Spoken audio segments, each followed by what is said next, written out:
Seni ilk gördüğüm gün auditoriyada, sözleriniz saldı sakit dünyamda.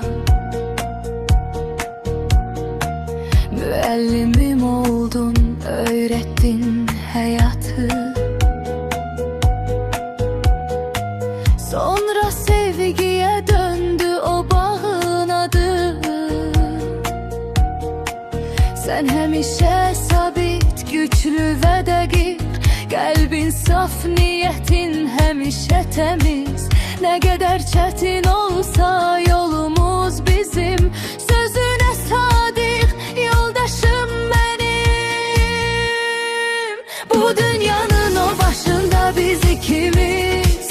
Evden uzak olsak da birik biz. Sevginle siner her soyuk gecem. Seninle her şeye hazıram ben. Bu dünyanın o başında biz ikimiz. Evden uzak olsak da birik biz. Sevginle siner her soyuk gecem. Seninle her şeye hazıram ben. Sen benim gücümsen, sen benim yarım. Her adımda yanımda olan adamım. Ad günün mübarek, sonsuz sevgim.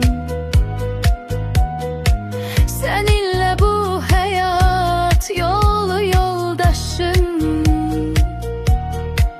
Ailemiz için her şeyi eden sen. Sessiz kahraman, güç veren her an. Hedefine doğru yorulmadan giden, çetinliklere